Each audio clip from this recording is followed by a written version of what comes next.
वर्ष 2013 में आप सभी को पता होगा यूपीएससी ने अपने सिलेबस में एक बड़ा बदलाव किया। इथिक्स का पेपर जो है चौथे प्रश्न पत्र के तौर पे सामान्य अध्ययन के जोड़ा गया। नीति शास्त्र, नैतिकता जरूरी भी था। जितने भी सिविल सेवक हैं उनके लिए एक नैतिक पैमाने होने चाहिए, नैतिक मानक होने चाहिए और जरूरी है कि आप जो है तैयारी के दौरान ही इनको थोड़ा बहुत समझ लें, बाकी ट्रेनिंग में तो चीजें सिखाई जाती हैं। अब आपको एक चीज पता होगा, अभी पिछले काफी समय से एक जो है एक बहुत लंबे टाइम पीरियड से एक कह सकते हैं कि एक परंपरा सी चली आ रही थी। जब भी रिजल्ट आते हैं, रिजल्ट के बाद बहुत सारे संस्थान ऐसे हैं जो बच्चों को लेकर, जितने भी टॉपर होते हैं, जो लोग असफल हो जाते हैं उनके साथ तो खड़ा ही नहीं रहता कोई भी, जो लोग सफल हो जाते हैं खासकर टॉपर, तो वो उनके नाम दिखाने लगते हैं। सभी को पता होगा, नाम दिखाने लग जाएंगे, उनको एम्प्लॉय अवार्ड देने लग जाते हैं, काफी सारे पुरस्कार देने लग जाते हैं। निजी संस्थानों के द्वारा ये काम किया जाता है, ज्यादातर खासकर कोचिंग संस्थान देते हैं और भी अन्य प्राइवेट ऑर्गेनाइजेशंस के द्वारा किया जाता है। ठीक है, अभी हाल ही में जो खबर है जो मैं आप लोगों को चर्चा करना चाहता हूं, हमारा एक जो डिपार्टमेंट है कार्मिक एवं प्रशिक्षण विभाग, इसके द्वारा सिविल सेवा के जितने भी चयनित छात्र होंगे या सिविल सेवा में काम करने वाले जितने भी सिविल सेवक होंगे, उन सभी को जो भी पुरस्कार निजी संस्थानों के द्वारा दिए जाएंगे उनको स्वीकार करने से संबंधित कई सारे दिशा निर्देश दिए गए हैं। तो अभी आपको पता होगा 20 कोचिंग संस्थानों को नोटिस दिया गया था। उपभोक्ता जो आपका फोरम है, कंज्यूमर फोरम है, वो आपको प्रोटेक्ट करता है आपके राइट को। तो क्योंकि सब आप एक सोचिए, ये भी बहुत बड़ा स्कैम है, बच्चों के दिमाग के साथ खेला जाता है ना। सिलेक्शन दिखा करके बहुत सारी चीजें हैं। कोई कोचिंग 2018 में बनी है लेकिन 2015 के सिलेक्शन दिखा रही है। कोई कोचिंग जो है बता रही हमारे यहाँ 650 बच्चों का हो गया। हमारे सब मॉक इंटरव्यू और ये सब एक तरीके का बच्चों के दिमाग को बरगलाने का एक तरीका बना लिया गया है। ठीक है, और चाहे बच्चा उसके यहाँ पढ़ा, फर्स्ट जो पहली रैंक होगी वो 50 कोचिंगें लगाती हैं कि मेरे यहाँ से पहला, मेरे यहाँ से पढ़ा, मेरे यहाँ से पढ़ा, मेरे यहाँ से पढ़ा। और बहुत अनएथिकल प्रैक्टिस होती है। बहुत सारे कई सारे हमने एग्जाम में देखा, जैसे एसएससी वगैरह एग्जाम में, कि बच्चों को कोई 15 लाख दे रहा है, ऐसे करके कई सारे मैटर हम सुनने में आए। कोई 15 लाख दे रहा है, कोई गाड़ियां दे रहा है, कोई ऐसे करके कितना, मतलब ये सोचिए कि ये एक करप्शन की शुरुआत है। ठीक है, तो अभी हाल ही में कार्मिक और प्रशिक्षण विभाग के द्वारा कुछ दिशा निर्देश दिए गए हैं जो सिविल सेवा में आ जाएंगे। अब आप लोग भी यदि आने वाले समय पे सिविल सेवक बनेंगे तो इन दिशा निर्देशों को जानना आपके लिए जरूरी है। ठीक है, और कहीं ना कहीं पे देखिए ये एक भ्रमजाल भी है। एक कह सकते हैं कि कोचिंग इंडस्ट्री के द्वारा या प्राइवेट संस्थानों के द्वारा इस तरीके का एक कार्टेल बनाया जाता है। यहाँ पे सिर्फ कोचिंग इंडस्ट्री की बात नहीं कर रहा हूँ, कोचिंग के अलावा भी। अब आप कहेंगे सर आप भी तो कोचिंग चला रहे हैं, लेकिन मैं कभी भी आज तक आपका संस्थान कोई भी ऐसी प्रैक्टिस नहीं करता है। अनएथिकल प्रैक्टिस तो हम कभी नहीं करते। यहां तक कि मैं तो कभी भी जो बच्चे सेलेक्ट हो जाते हैं, चयनित हो जाते हैं संस्थान से, आज के टाइम पे बहुत सारे बच्चे सेलेक्टेड हैं, बहुत सारे स्टूडेंट यहां से पढ़े हुए हैं और जो आज आईएएस भी हैं, पीसीएस भी हैं, बहुत सारे डिपार्टमेंट में हैं।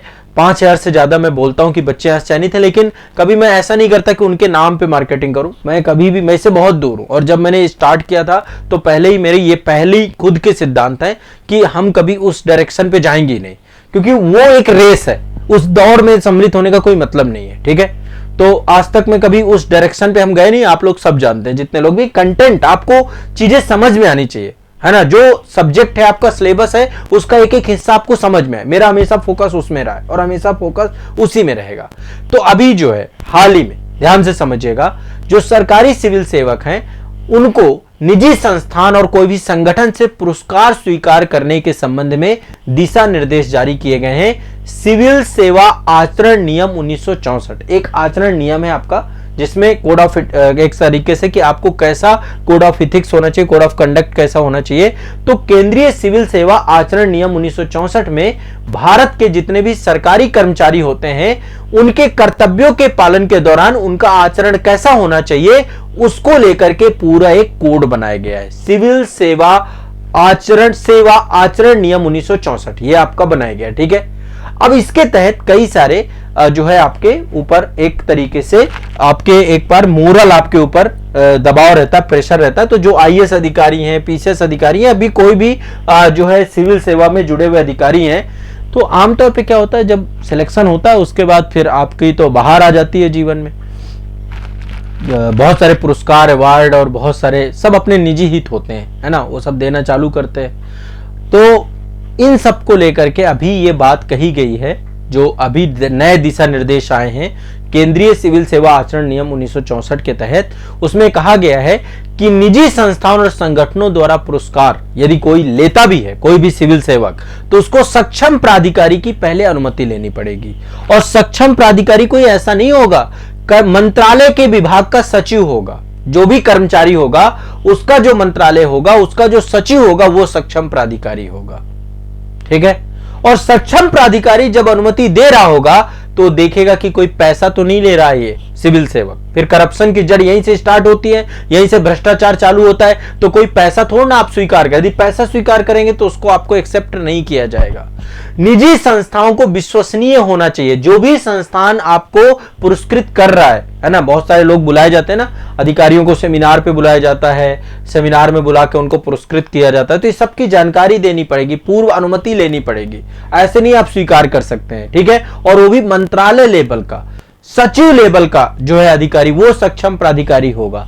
और जो भी निजी संस्थान आपको ये पुरस्कार दे रहा है वो क्रेडिबल होना चाहिए। क्योंकि देखो, जब कोई एक सिविल सर्वेंट जाके खड़ा होता है तो लगता है कि अरे ये तो बहुत जेन्युइन होगा, लेकिन इसके नाम पे बहुत सारे फ्रॉड होते हैं, आप सभी जानते हैं। ठीक है। वो एक मार्केटिंग स्ट्रेटजी के तौर पे भी हो चुका है। ठीक है। तो ये आपको ध्यान रखना, इथिक्स के पेपर में भी काम आएगा आपको। निजी संस्थानों को विश्वसनीय होना चाहिए और कोई धनराशि नहीं लिया जाना चाहिए। ये दो चीजें ध्यान में रखते हुए सक्षम प्राधिकारी आपको पूर्व अनुमति प्रदान करेंगे। ठीक है। तो एक ये आचरण संहिता को लेकर, अब इससे होगा क्या? पहली बात, एक तो नैतिक आचरण सुनिश्चित होगा। ये दिशा निर्देश ये सुनिश्चित करेंगे कि सरकारी कर्मचारी अपने कर्तव्यों के पालन में नैतिक मानकों को बनाए रखा हुआ है कि नहीं बनाए रखा हुआ, पहली चीज। दूसरा, हितों का टकराव, मतलब देखिए, आप खुद सोचिए, यदि किसी से आप भी उपहार और पुरस्कार प्राप्त कर रहे हैं ना, तो कल के दिन आप जो है कभी भी उसका काम पड़ा, कुछ भी पड़ा, तो आपका हितों का टकराव भी होता है। तो प्रशासनिक कार्य करते समय आपके हितों में टकराव ना आए। ठीक है। सरकारी कर्मचारी द्वारा जो भी पुरस्कार और उपहार प्राप्त हो रहा है वो उसके हितों के टकराव का कारण ना बने, यह भी ध्यान रखना होगा। पारदर्शिता और जवाबदेहिता, जनता को ये लगना रहना चाहिए। ठीक है। क्योंकि काम किसके लिए कर रहे हैं आप? जनता के लिए। कोई भी कार्य, आप कोई भी पुरस्कार लेंगे वो आपके निजी के लिए नहीं होना चाहिए। ठीक है। वो आपका व्यक्तिगत लाभ नहीं होना चाहिए उसमें। यदि व्यक्तिगत लाभ होगा तो निश्चित तौर पे पारदर्शिता और जवाबदेहिता दोनों सुनिश्चित नहीं हो पाएंगी। ठीक है।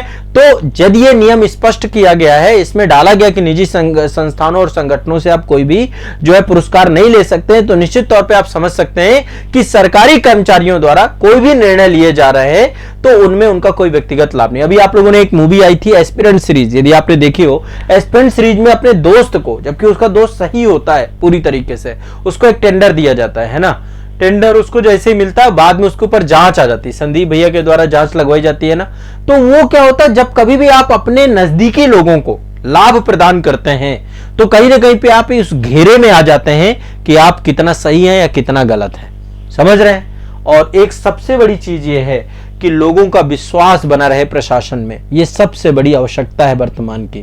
तो ये जो नियम आपके अभी स्पष्ट किए गए हैं, केंद्रीय कार्मिक एवं प्रशिक्षण संस्थान विभाग के द्वारा जो ये काम किया गया, डीओपीटी के द्वारा किया गया है, कहीं ना कहीं पे ये आने वाले समय में प्रशासनिक मानकों को गुणवत्तापूर्ण बनाने का प्रयास एक बहुत बड़े स्तर का है और इससे जो है भ्रष्टाचार और करप्शन भी कम होगा। ठीक है। इस पक्ष के तौर पे आप इसको देख सकते हैं। क्लियर है? सभी को स्पष्ट है? तो ये एक बहुत महत्वपूर्ण आप सभी के लिए जानकारी मैं दे रहा हूं। ठीक है। चलिए।